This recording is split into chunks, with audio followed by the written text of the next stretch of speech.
영원 전부터 영원까지 홀로 자존하시며 존귀한 영광 중에 거하시며 피조된 세계에 영원한 작정을 두시고 그 뜻을 이루어 가시는 아버지 하나님, 우리의 이 연약한 인생, 먼지만도 못한 이 인생을 영원히 택하여 주시고 영원한 가족 삼아 주시고 영원한 자녀까지 우리의 죄된 신분을 높이시며 그토록 사랑하시며 그러기에 한없는 은혜를 날마다 베풀어 주시는 그 은혜를 따라 오늘도 그 은혜 안에 이 시간 저희가 모여 이 땅에 알곡이 맺히고 열매가 맺히도록 하시는 그 일반 섭리 속에 두신 하나님의 특별한 섭리를 우리가 또 깨달으며 배우며 그 안에서 기도할 수 있는 은혜 내려주심을 감사드립니다.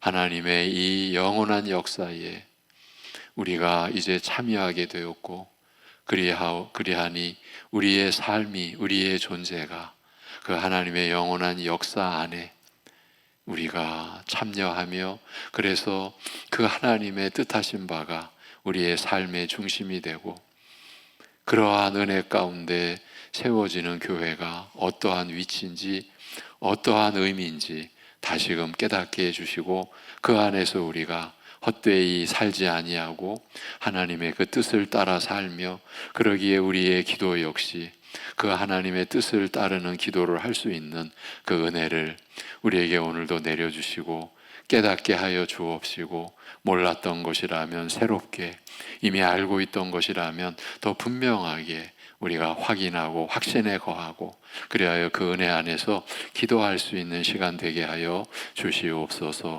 우리 주 예수 그리스도의 이름으로 기도하옵나이다. 아멘. 오늘 본문은 어제 예고해드린 대로 사도행전 1장 8절입니다. 사도행전 1장 8절.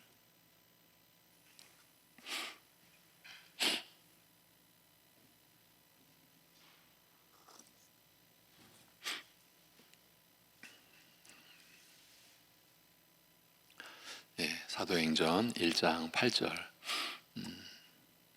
같이 읽겠습니다. 다 같이. 오직 성령이 너희에게 임하시면 너희가 권능을 받고 예루살렘과 온 유대와 사마리아와 땅끝까지 이르러 내 증인이 되리라 하시니라. 아멘. 시편 110편으로 추수감사절 새벽 기도회를 열었습니다. 뜻밖에도 주님이 이 땅에 오시기 1000년 전에 하나님의 특별한 섭리로 다윗에게 하나님의 역사, 하나님 나라의 역사가 어떻게 전개될 것인지를 알게 해주셨습니다. 그 내용인즉 주님께서 이 땅에 오실 것이며 또 다시 오실 것이며 그렇게 주님께서 재림하실 때까지 예수님의 권세는 전해지는 복음을 듣고 회개하는 죄인들의 죄를 사해 주시고 그들을 구원하사 하나님의 교회로 그 은혜가 얼마나 온전한지 그 하나님의 나라인 교회로 자원하여 들어오는 일을 행하시는 모양으로 발휘될 것이라는 것이었습니다. 주님의 재림으로 완전하고 영원한 심판이 이루어질 때까지는 메시아께서 갖고 계신 권세와 힘을 사람들을 불러 구원하는 일에 열중하리라. 교회를 세우시고 보존하시는 일에 그 능력과 권세를 사용하리라는 것이었습니다. 그리하여 교회가 역사의 중심이라는 말씀을 어제 시편 110편을 통해서 나눴습니다. 교회가 역사의 중심이다. 우리의 삶도 교회가 역사의 중심이 되는 그 하나님의 섭리를 따라 나아가야 이루어져야 된다, 진행되어야 된다. 오늘 우리의 신앙의 초점이 이러한 영원한 하나님의 작정에 맞춰져 있는가? 그래야 하나님이 기대하시는 참된 열매가 교회를 통해, 교회에 지체된 우리 성도를 통해, 삶을 통해 열리게 되는 것 아닌가, 이런 맥락이었습니다. 단순히 우리가 신앙생활을 하는 하나의 방편으로, 도구로 교회가 존재하는 것이 아니고 교회가 본질이다. 이러한 믿음의 분명한 내용을 우리가 말씀을 통해서 지닐 때에 우리의 연약한 삶을 통해서도 하나님께서 뜻하시고 기대하신 열매가 맺게 되는 것 아닌가, 이러한 말씀을 나누고자 한 것이에요. 오늘은 같은 맥락에서 이어지는, 우리가 교회를 중심으로 한 결정적인 신학의 말씀, 신약 시대가 열리는 말씀, 사도행전의 말씀을 그래서 보기로 한 겁니다. 사도행전은 예수님께서 승천하신 후, 승천하셨다라는 것은 죽으시고 다시 죽음의 권세를 이기시고 부활하신 것을 전제로 하는 거죠.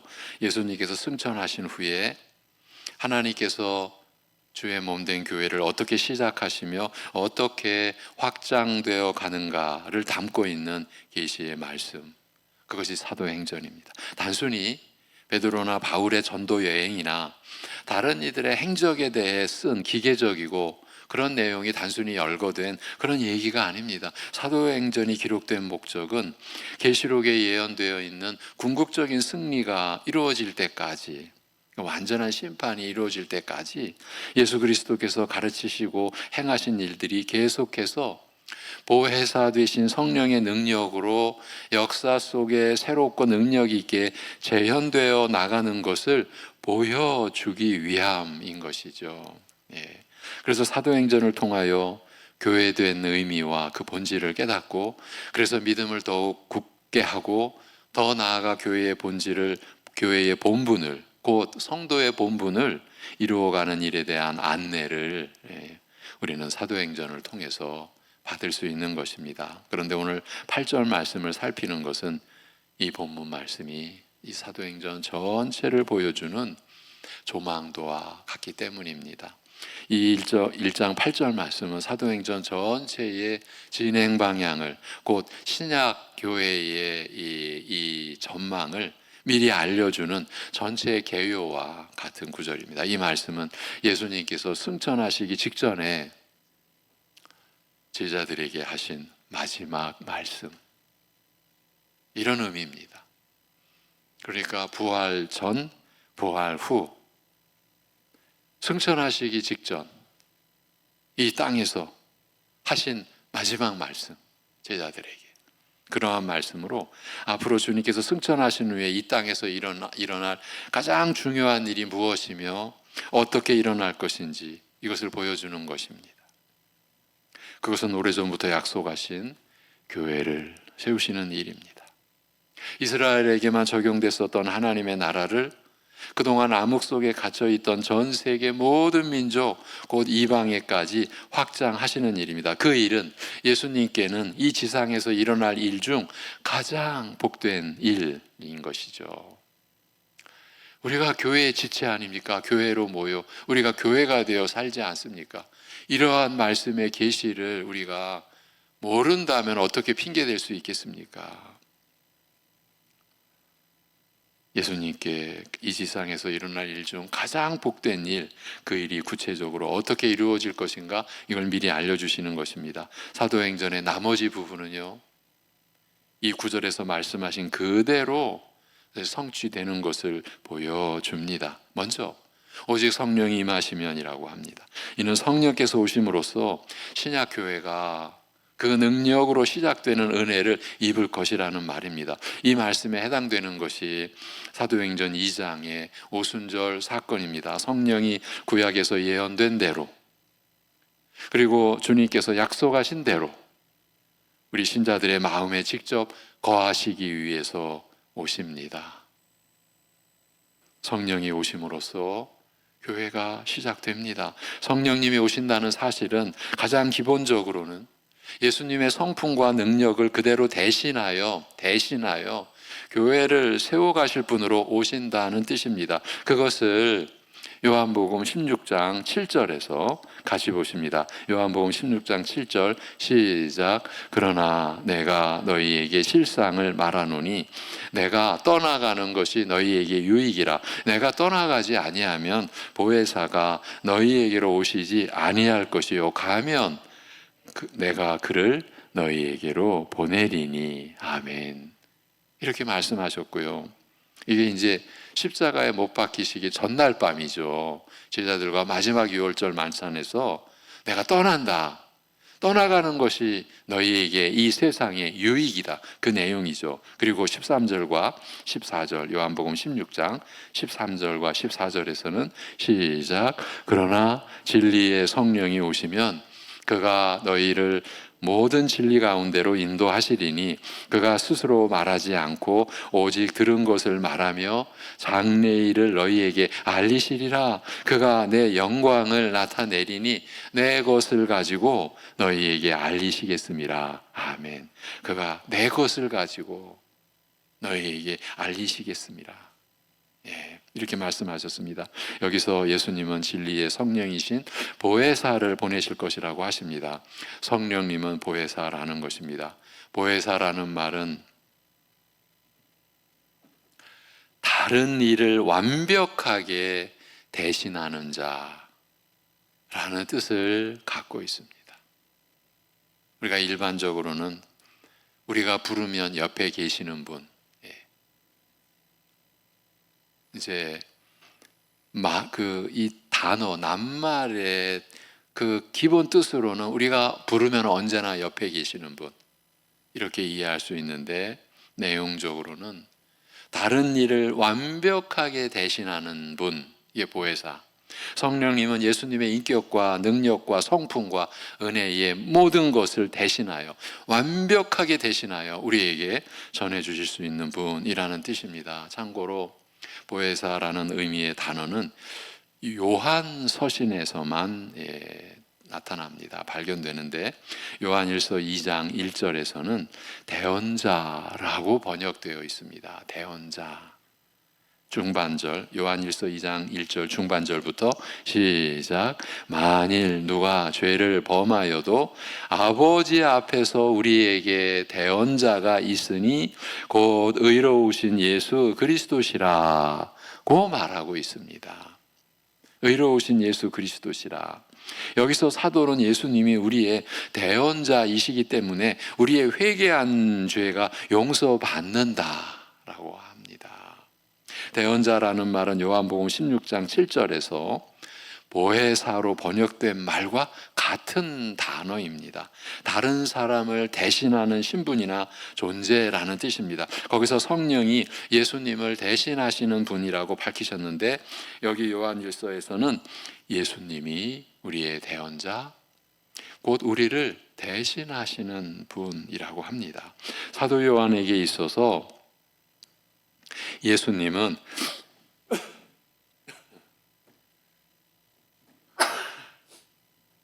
죄송합니다. 사도 요한에게 있어서 예수님은 어느 누구를 대신하시는 분인 것이에요. 누구입니까? 하나님은 아닙니다. 왜냐하면 요한은 아버지 앞에서 우리의 대언자가 있다고 했기 때문입니다. 여기서 예수님은 우리를 완벽히 대신하고 있습니다. 우리의 허물과 죽어 마땅한 죄악들을 홀로 다 짊어지시고 완전한 죄인의 신분을 대신하여 하나님 앞에 우리 대신 서 계십니다. 이것을 이 죄인된 인생들이 어찌할 것이며 어떻게 이해할 수 있겠습니까? 완벽하게 완전한 우리의 죄인의 신분을 대신하여 하나님 앞에 우리 대신 서 계십니다. 그러나 그 자신이 죄인이신 것은 아닙니다. 그가 우리 죄를 짊어지시고 우리를 대표하여 하나님 앞에 서셨으나 그는 의로우신 예수 그리스도이십니다. 의롭다는 말은 천국의 영광의 수준에 합당하다는 뜻입니다. 천국에 속할 만한 거룩과 영광의 높은 수준을 의미하는 것입니다. 그 예수님이 의로우시다는 말은 천국에 계신 하나님 앞에 우리의 입장을 대신 말씀드릴 만한 자격, 완벽한 자격이 있다는 것입니다. 즉 우리에게 있어서 유일한 자격 있는 변호사시요 우리의 대표자라는 뜻입니다. 여러분, 이것이 이제 교회의 머리로 하나님께서 또 규정하여 말씀하시는 것, 이렇게 연결이 되는 겁니다. 뗄래야 뗄 수가 없는 그런 이제 모습입니다. 관계입니다. 그런 분이 우리를 완전하게 되시나요? 하나님께 나아가셔서 우리를 변호해 주심으로 우리는 우리의 대언자 혹은 보혜사 되시는 예수님 때문에 회개하면 죄사함의 은혜를 입는다는 점을 알리는 것입니다. 회개했기 때문에 용서받는다는 것이 아니라 우리가 회개할 때에 우리의 대언자, 우리의 보혜사 되시는 예수님 때문에 우리는 죄사함의 은혜를 입는 것입니다. 이것을 알라라는 것이에요. 이처럼 보혜사는 누군가를 완벽히 대신하는 자를 가리킵니다. 사도 요한은 그런 사실을 우리에게 분명히 가르치고 있습니다. 그런데 요한복음에서는 성령님이 예수님의 보혜사시라는 말이에요. 다시 말하면 예수님은 우리의 보혜사가 되어 주셔서 우리를 하나님 앞으로 이끌어 주시고, 성령님은 예수님의 보혜사가 되어 주시어 예수님이 하실 일을 완벽하게 대신하신다. 다시 한번 말씀을 드립니다. 예수님은 우리의 보혜사가 되어 주셔서 우리를 하나님 앞으로 완벽하게 이끌어 주시고, 성령님은 예수님의 보혜사가 되시어 예수님이 하실 일을 완벽하게 대신하신다는 것이에요. 그래서 예수님은 자신의 보혜사 되신 성령께서 오시는 것이 예수님 자신이 육체로 이 땅에 남아 계신 것보다 더 유익하리라고 하시는 거예요. 이는 성령께서 오심으로써 복음이 획기적으로 확장되기 때문입니다. 그래서 우리도 이 복음의 역사에 참여하게 된 거죠. 획기적으로 복음의 역사가 확장되기 때문이에요. 그가 예수 그리스도의 모든 영광을 가지고 택함 받은 모든 사람들을 진리 가운데로 인도하실 것이기 때문입니다. 만일 예수님께서 인간의 몸을 입고 영원한 삶을 사시고 육체로만 존재하시며 전도하셨더라면 교회는 여전히 이스라엘에만 국한되었을 것입니다. 말씀을 듣기 위해 전 세계에 있는 사람들이 이스라엘로 가야 하거나 아니면 예수님이 일일이 세계를 돌아다니시면서 예수님 계신 곳에서만 구원의 역사가 일어났을 것입니다. 그것은 많은 사람들이 구원받지 못한다는 뜻입니다. 그러나 지금은 이 신약 시대는 전 세계 어디서나 두세 사람이 함께 모여 주의 이름을 부르는 곳이면 그리스도께서 함께 계십니다. 지역이나 혈통이나 시대적 제약이 복음의 진행을 방해할 수 없다는 뜻입니다. 성령께서 영으로 어디든 계시면서 주 예수 그리스도의 성품과 능력을 그대로 완벽하게 그대로 전하고 계시기 때문입니다. 예수님은 바로 그와 같은 일을 하실 보혜사 되실 성령께서, 보혜사 되신 성령께서 곧 임하시리라고 약속하시고 있습니다. 주님은 십자가를 지시기 전부터 이 성령님이 오실 것을 약속하셨고, 이제 며칠 후면 그 일이 눈에 띄는 역사적 사건으로 일어날 것이라고 하십니다. 이 일이 교회가 성립되는 일에 있어서 가장 중요하고 교회의 토대가 되는 사건이 될 것입니다. 그 일을 사도행전 2장에서 기록하고 있습니다. 우리가 흔히 말하는 오순절 사건이 그것입니다. 성령이 구약에서 예언된 대로, 그리고 주님께서 약속하신 대로 예수님의 보혜사로서 신자들의 마음에 직접 거하시고 온 세상 만민을 지역과 혈통과 시대와 죄의 경중으로 제한하지 않고 구원하시기 위해서 오십니다. 예수께서 오심으로써 임마누엘, 하나님이 우리와 함께 계심이 이루어졌지만 이제 예수님이 이제 하늘로 승천하신 뒤에도 그 임마누엘이 이루어진 것입니다. 그러면 성령께서 오신 최종적인 결과는 무엇인가요? 예수님은 예루살렘과 온 유대와 사마리아와 땅끝까지 이르러 내 증인이 되리라고 말씀하십니다. 이 땅에서의 마지막 말씀입니다.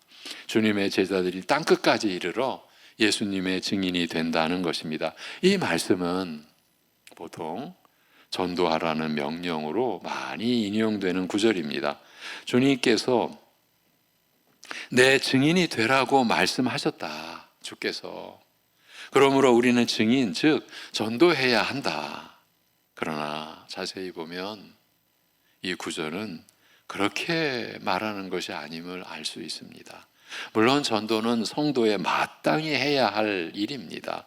그러나 여기 이 구절이 전도하라는 명령은 아니라는 말입니다. 여기는 되라가 아니고 증인이 되라가 아닙니다. 되리라입니다. 되라와 되리라는 천지 차이입니다. 되라는 명령이고 되리라는 단순한 미래형입니다. 앞으로 그렇게 되리라, 그렇게 될 것이라는 말입니다. 그래서 살펴보면 뒤에 2장 5절은 예루살렘에서 제자들이 증인되는 일이 일어났음을 밝히고 있고 8장 1절에서는 예루살렘에 있는 교회에 큰 핍박이 나서 사도 외에는 유대와 사마리아 모든 땅으로 흩어지게 됨으로써 이 1장 8절에서 말씀하신 온 유대에서 증인되는 일이 일어난 것을 얘기하고 있으며 8장 5절에서는 빌립이 사마리아 성에 내려가 그리스도를 백성에게 전파하는 증인의 일을 감당한 것을 기록하고 있습니다. 그동안 분명히 유대인의 피가 섞여 있는데도 혼혈이라는 이유로 유대인들이 상종치 않으려 하던 자들인 사마리아 사람들에게도 증인들이 가서 복음을 전하게 되었다는 것입니다. 그런 다음 10장에서는 처음 이방인들에게 증인들이 복음 전하게 되는 일이 기록되어 있습니다. 당시 가이사랴의 고넬료라는 이탈리아에서 파병한 군대 백부장에게 베드로가 증인되는 일이 일어난 것이에요. 이것은 땅끝까지 증인들이 일어나게 되는 일의 시초였습니다. 땅끝까지라는 말은 이방의 어느 한 나라를 지칭하지 않고 이방 모든 나라들을 포괄적으로 가리키는 말입니다. 이사야, 이게 참 기가 막힙니다. 구약에 예수님 오시기 그 7, 800년 전 이사야 45장에 20절 그리고 22절 여기서 말씀하신 것과 같습니다. 시작. 열방 중에서 피난한 자들아 너희는 모여오라 함께 가까이 나아오라 나무 우상을 가지고 다니며 구원하지 못하는 신에게 기도하는 자들은 무지한 자들이니라. 땅의 모든 끝이여 내게로 돌이켜 구원을 받으라. 나는 하나님이라 다른 이가 없느니라. 아멘. 이 말씀하신 것과 같습니다. 땅의 모든 끝이요. 내게로 돌이켜 구원받으라. 땅 끝은 옛날의 문명의 혜택을 받지 못하던 외딴 섬과 같이 영적으로 하나님과 거리가 멀었던 모든 이방 민족을 전부 포함한다라는 의미입니다. 그런 자들에게도 하나님의 이름이 전파될 것임을, 그런 자들도 주님을 믿어 구원 얻는 은혜가 베풀어질 것임을 이미 이사야 선지자가 예언해 놓고 있는 것입니다. 이처럼 구원은 모든 이방 민족을 전부 포괄한다라는 의미가 땅끝까지 이르러 내 증인이 되리라는 말씀입니다. 사도행전은 그것이 계속 확장되는 과정을 보여주고 있습니다. 11장은 지금의 레바논 지역인 베니게로부터 키프로스로 알려져 있는 구브로를 거쳐 최초의 이방인 교회가 세워졌던 지금 터키 남동부 지역의 안디옥까지 증인들의 발길이 뻗어나가는 것을 보여주고 이후로 28장에 멜리데 섬을 거쳐 이탈리아의 심장부 로마까지 바울이 죄수의 신분으로 복음의 증인되어 나아간 역사를 기록하고 있습니다. 여러분, 바울이 죄수의 신분이냐 아니냐 이게 중요한 게 아닙니다. 그는 복음의 증인되어 로마까지 나아간 역사를 사도행전은 기록하고 있습니다. 땅끝까지 증인들이 나아가고 있는 과정인 것입니다. 지금 이 신약시대를 요한계시록으로 표현을 바꾸면 종말의 시대죠. 우리가 지금 이 종말의 시대를 살아갑니다. 이 역사가 이루어지고 있는 과정 중에 있는 그 시대를 우리가 살아가는 것이에요. 그러면 이제 결정적으로 증인은 어떤 사람입니까? 단순히 전도하는 사람을 가리키는 말이 아닙니다. 우리가 이 이해를 가져야 합니다. 그 말이 어떤 의미에선 맞는 말이지만, 전도하는 사람, 어떤 의미에선 맞는 말이지만, 여기에 증인이라는 말은 전도를 포함하는 폭넓은 말입니다. 여기서 예수님께서 내 증인이라고 하신 것은, 증인은 구원의 하나님 되신 예수님에 대한 모든 사실들을 보고 듣고 아는 자가 되어 자기가 지금 보고 듣고 아는 그 안에서 사는 자를 말합니다. 예수님을 목격한 증인으로 사는 것입니다. 그 사는 것 중에 전해주는 말이 포함됩니다. 여러분, 우리 교회에 나와 보십시오. 복 많이 받을 것입니다가 아닙니다. 선교사가 되는 것이 증인이 되는 길이다가 아닙니다.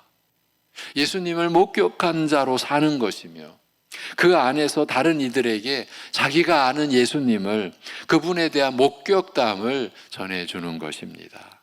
예수님은 인간으로 오신 하나님이시고, 죽으셨다가 부활하사 우리 죄를 대속하신 구원자이신 사실을 믿고, 그분께서 바로 그런 분이시기 때문에 그분의 말씀대로 자신의 삶을 살아가는 사람들이 증인인 것입니다. 그러면서 말로써, 입으로써도 다른 사람들에게 예수님에 대한 그 사실을 전해주는 것입니다. 이런 일이 언제 되어진다라고 했습니까? 오직 성령이 너희에게 임하시면입니다.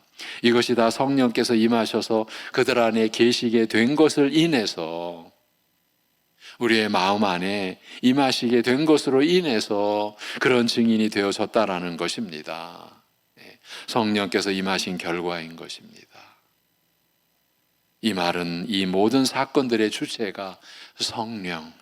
여러분, 지금 우리는 복음의 역사로 세워지는 교회가 역사의 중심인 이러한 종말의 시대를 사는 이 모든 사건들의 주체가 성령이시다. 그 성령께서 우리 안에 거하고 계신다. 여러분, 베드로나 바울, 스데반이 특별해서 그런 증인이 된 것이 아니라는 것이에요. 성령 받기 전과 후를 비교해 보시면 분명해집니다. 베드로와 바울을 대표로 한번 생각해 보십시오. 베드로는 성령 받기 전에는 죽음이 무서워서 예수님을 부인하기까지 했던 사람입니다. 그러나 후에는 자기를 죽이려고 덤비는 사람들 앞에서 목숨을 아까워하지 않고 담대하게 증인석에 서서 예수 그리스도에 대해 증언하게 되었습니다.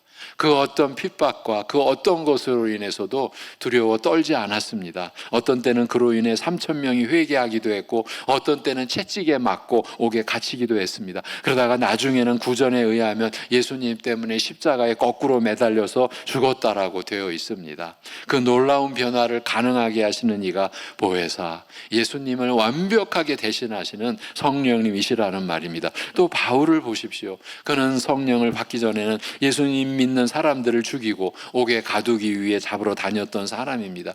그런데 성령을 받은 후에는, 사도행전 9장 17절이죠. 아시다시피 가장 열심히 있는 사도 중 한 사람이 되었습니다. 성령이 그에게 임하셔서 증인으로 부르시자 예수님을 따라다녔던 사도들과 전혀 다를 바 없이 예수님과 구원의 도리를 알게 되었으며, 그것을 끝까지 힘있게 전하는 증인으로 살 수 있었던 것입니다. 복음이 그의 증인된 일을 통하여 이방에 널리 퍼지게 되었습니다. 사도행전은 성령께서 임하셨을 때 그 전까지는 별 볼 일 없던 자들이, 오히려 주님을 회방하고 거침돌이 되었던 자들이 놀랍게도 목숨을 아까워하지 않고 이런 증인이 되더라는 사실을 알려주고 있습니다. 예수님의 완벽한 대리이신이신 성령께서 그 일을 행하시고 그 역사를 통해서 이 세상에 하나님의 나라가 힘있게 세워진다라는 것입니다. 이처럼 사도행전은 성령께서 임하셔서 사람들이 권능을 받아 예수님의 증인이 되리라는 말씀 그대로 되어가고 있다는 것을 보여주고 있습니다. 성령님의 주도하에 세상의 교회를 세워 가신다는 것이에요. 예수님께서 성령님을 통하여 하나님의 능력과 영광으로 가득 찬 증인들을 세우사 그들과 함께 교회를 세워 가시는 것이에요. 성령님은 교회의 창시자이시고 그 능력이십니다. 예수님의 보혜사로서 그 일을 완전하게 해내시는 교회의 주인이시기도 하십니다. 우리는 사도행전에서 그것을 보는 것입니다. 사도행전에서 우리는 예수님께서 성령으로 어디에나 편재해 계시면서 유대뿐 아니라 사마리아와 땅끝까지 죄인을 사랑하시는 긍휼과 그 신적 능력을 지니시고 살아서 역사하시는 모습을 보게 되는 것입니다. 주님은 그의 몸인 교회를 성령으로 세우시고 굳게 하시고 확장시켜 나가고 계십니다. 또한 주님은 성령님을 통해 교회 안에 존재하시고 하나님의 목적을 교회에 성취해 나가고 계시며, 교회는 또한 성령으로 그분의 도구가 되어 구원과 하나님의 나라를 이루어 나가고 있습니다. 이것을 다시 확인하자. 우리의 기도가 이러한 말씀에서 혹시 벗어나 있는 것은 아닌가? 교회의 중심이 어디에 있는가? 우리의 삶에 신자된, 이제 이 영광된 하나님 나라에 영원히 참여하게 된 우리의 삶이 이러한 역사의 중심을 따르고 있는가? 우리의 관심이, 우리의 신앙의 초점이 여기에 있지 않으면 우리는 어쩌면 맺어야 될 열매 맺지 못하는 그러한 모습일 수도 있지 않을까. 이것을 이번 주간 짚어보자라는 거예요. 이제 맺습니다. 우리는 이와 같은 것을 사도행전의 말씀을 통해서 볼 수 있습니다. 그런데 이제 사도행전 그 28장 끝절을 이제 기억하시는 분들은 아시겠지만, 사도행전은 거의 끝나는 것 같지 않게 뚝 끊기는 것처럼, 마치 무슨 얘기를 하다가 갑자기 뚝 끊어지는 것처럼, 그렇게 끊기는 것처럼 마무리 인사도 없이 사도행전은 끝납니다.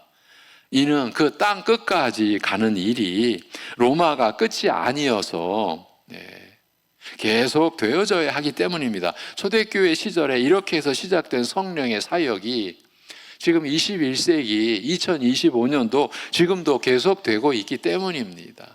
어제도 우리 총회에서는 모여서 회의를 가졌습니다.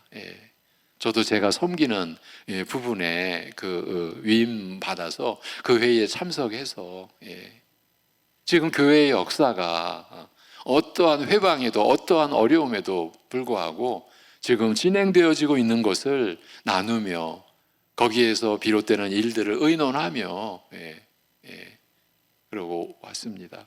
지금도 성령의 사역은 계속되고 있는 겁니다. 우리도 이 역사의 연장선상에 속해 있다라는 것입니다. 2025년 추수감사절 이 특별 기도회 이 주간에 이 하나님의 말씀을 다시금 눈을 떠 정신 차려 다시금 들여다보자. 우리가 몰랐던 내용이 아니지 않습니까? 대략 10여 년 전에 우리는 이 사도행전의 말씀을 처음부터 끝까지 주일 예배 때 우리가 다 나눴습니다. 한 번은 저 밀림에 계시는 선교사님이 인터넷이 되는 지역에 나와서 우리 교회에서 전해지는 사도행전의 말씀, 그때가 후반절이었습니다. 바울 사도가 온갖 고난 속에서 증인이 되어 그 로마까지 나아가는 그 과정에 대한 말씀을 전할 때 우리 교회에서 전해지는 이 사도행전의 말씀을 듣고 위로받았다. 우리 교회에 오셔서 그때의 이야기를 전해주시기도 했습니다. 이재호 선교사님이시죠. 그 사도행전의 역사를 몸으로 이제 수행하고 계시는 분 중에 한 분, 우리도 마찬가지죠. 그러한 이 역사의, 이 복음의 역사, 이 교회의 역사, 이것이 예수님의 그 권능이, 창조의 권능이 오직 죄인들을 불러 교회를 세우시는 일에 지금 나타나고 있다, 발휘되고 있다. 도대체 하나님의 권능은 어디에 있는가? 여기에 있다, 교회에 있다. 우리가 교회에 지체된 성도로 우리는 이 사실을 알고 이 사실을 나타내는 교회여야 되고 우리의 삶이어야 되지 않겠는가? 이 얘기를 여러분과 나누고자 한 것이에요. 이러한 내용은 한편으로는 우리에게 소망을 굳게 해줄 것이요, 또 한편으로는 우리를 부끄럽게 할 것입니다. 우리가 그리스도의 몸된 교회된 것은 보혜사 성령님의 승리의 역사로 이루어진 것이며, 그러나 동시에 같은 성령을 받았으면서도 그들처럼 증인된 일에 투철하지 못한 우리 자신과 우리 시대의 주의 몸된 교회의 불완전함을 볼 것이기 때문입니다. 여러분, 정말 흔히 하는 말로 잘 먹고 잘 사는 것이 복음이 아니죠. 근데 왜 이 이야기를 교회에서 해야만 했습니까? 잘 먹고 잘 사는 것이 복음이라고 하는 이 시대가 되어버렸기 때문에, 교회가 먹혔기 때문에, 이 유사복음, 가짜복음에게 삼켜졌기 때문에 거기에 사람들이 몰려들고, 시대의 교회의 주인 노릇하고, 그러나 사도행전의 목적은 주님께서 우리에게 우리가 교회로 모이는 일의 본질을 더욱 분명히 깨닫고 그 주의 나라의 일원으로서의 믿음을 굳게 하며, 여러분, 우리 개인적인 믿음으로 국한되어서는 절대 안 되는 거예요. 나 혼자만의 믿음은 존재치 않아요. 이 교회 안에서, 하나님 나라 안에서의 믿음이에요. 그 주님의 나라의 일원으로서의 믿음을 굳게 하며, 더 나아가 교회된 본분을 이루는 일에 더욱 힘 주시기 위함인 것이에요. 이것이 사도행전이 기록된 목적, 하나님이 허락하신 목적. 우리도 성령님을 의존하여 그 역사를 간절히 기대하고 나갈 때에 이 광야와 같은 세상에서도, 우리를 대적하는 자들로 둘러싸인 이 세상에서도 우리를 능하게 하시는 주의 손길을 발견할 수 있을 것입니다. 체험하게 될 것입니다. 그걸 더 확신하게 될 것입니다. 우리 인생의 목적이 분명히 더 밝혀질 것입니다. 여러분, 이러한 말씀이 우리 안에서 역사하실 때, 우리의 삶의 이유와 의미와 목적을 밝혀주실 때, 우리는 어떠한 고난 속에서도 힘이 나잖아요. 이미 경험해 오셨잖아요. 여러분이 지금까지 살아오시면서 이게 다 경험한 일들이에요. 언제 우리가 새 힘을 얻었습니까? 세상 속에 우리의 눈이 돌려져 있을 때 잠깐은 그 세상에 뭔가 거짓된 반짝임에 눈이 번쩍번쩍 띄었다가도, 그러나 낙심해 갑니다. 우리 다 경험했었습니다. 우리가 육신의 욕망을 따랐을 때 그 뒤가 얼마나 허망하고 고통스러운 일을 우리 다 경험해 왔습니다. 그러나 성령께서 우리 안에서 역사하셔서 말씀이 우리에게 빛이 날 때, 말씀의 계시가 우리 자신을 비춰줄 때, 물론 처음은 괴롭죠. 나의 나약함이, 나의 죄됨이, 나의 심판받아 마땅한 모습이 드러나니까 고통스럽죠. 그러나 그것을 주님 앞에 내려놓을 때, 제가 이번 구역공과 마지막에 우리 구역장, 구역구서들 이런 내용을 나눴어요. 여러분, 우리 한번 돌이켜 봅시다. 우리가 지금까지 지나온 날을 한번 회상해 봅시다. 우리가 언제 진리가 너희를 자유케 하리니, 진리를 알지니 진리가 너희를 자유케 하리라. 주님 안에서 그 온전한 자유를 누릴 때가 언제였습니까? 뭔가 어떤 일을 성취했을 때, 그때 야 기쁘다, 하나님께 영광. 그때 우리가 뭔가 기쁘고 진정한 자유를 누린 것과, 그때도 물론 누린 부분이 있었겠지만, 그러나 제가 제시했던 것은 그게 아니고, 주님 앞에서 우리의 모습이 낱낱이 드러나서 이제 주님 앞에 온전히 헌신, 주님 앞에 온전히 맡길 때, 그 얘기는 뭡니까? 내가 없을 때, 내가 그리스도와 함께 십자가에 못 박혀 죽었다라는 고백이 실제로 나에게서 이루어질 때, 내가 없을 때, 내 안에 사는 것이 그리스도일 때, 내 이름, 내 무슨 움켜졌던 거, 내 자존심 이런 거 하나도 이제 눈신을 씻고 찾아볼 수 없이 사라졌을 때, 그때 우리는 진정 자유함, 주님이 나의 모든 것 되시는 그 은혜 안에서의 자유함, 놀랍죠. 주님이 나의 모든 것 되시는, 나의 왕, 나의 주 되시는 것이 이렇게 확연히 드러날 때, 그러니까 내가 사라질 때, 내가 죽을 때 우리는 자유한 거예요. 그때 우리는 어떠한 역경과 어떠한 고난과 어떠한 어려움 속에서도 내가 주님 때문에 산다, 나는 주님을 위하여 산다, 나 같은 것이 주님을 위하여 산다, 그런 고백이 우리 앞에서 나왔던 거 경험해 보셨잖아요. 제가 그걸 확인해 드렸어요. 그래서 예수님께서 너희가 나를 따르려거든, 그게 뭔 말입니까? 너희가 나의 제자가 되려거든, 자기를 부인하고 자기 십자가를 지고, 이것이 성령께서 우리 안에서 말씀을 나타내 주시고 말씀이 역사해 주시는 신앙의 열매인 거죠. 이렇게 우리로 하여금 성령님을 의존하며 그 하나님 나라의 역사를 간절히 기대하고 나갈 수 있도록 우리 안에서 일하시는 그 은혜를 회복하자. 그 은혜 안에 우리가 첨벙첨벙 뛰어들자. 그래서 더 겸손해지고, 여러분, 우리에게는 그리스도의 영광이 드러나는 겁니다. 나 개인의 무엇이 드러나는 것이 우리에게 꿈이 되고 소망이 되면 우리는 아직 신앙의 걸음마, 아니면 신앙이 아닐 수도 있는 무서운 진단을 우리 스스로가 해야 되는 거죠.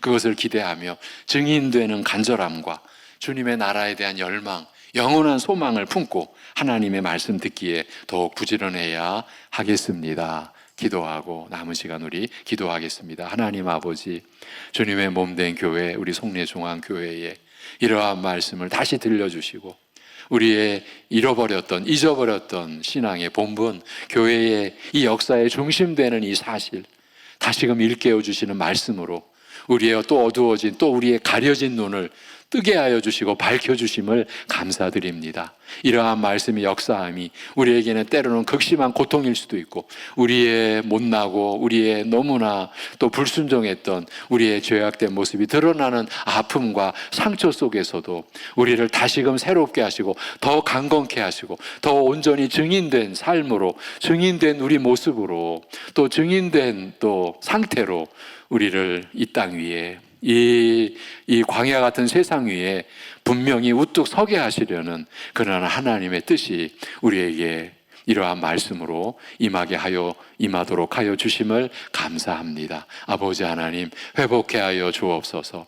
참으로 교회가 역사의 중심에 서 있는 이 교회의 영광됨을 온갖 핍박과 조롱과 그러한 어려움 속에서도 우리가 이 세상에 빛으로 소금으로 나타내야 될, 증인으로 우리가 드러나야 될 이 우리의 본분을, 너희가 증인이 되리라고 하신 말씀이 우리에게 이루어지는 이 말씀의 역사를 우리가 경험하며 누리며 살아갈 수 있게 은혜 내려 주시옵소서. 아버지 하나님, 이 일을 이루시는 우리 안에서 예수님을 완벽하게 대신하여 이루시는 성령님의 역사에 우리가 성령님의 충만함을 입어 우리가 감당해가는 그러한 뜻을 우리가 구하고, 그러기 위하여 담대하게 주님 앞에 나아갈 수 있게 하여 주시옵소서. 아버지 하나님, 우리 안에는 너무나 힘들고 너무나 고통에 차고 고난에 찬 우리의 지체들, 가족들이 있습니다. 그러나 놀랍게도 그런 고난의 어두운 그 가운데서 주님을 붙잡는 그 믿음의 빛이,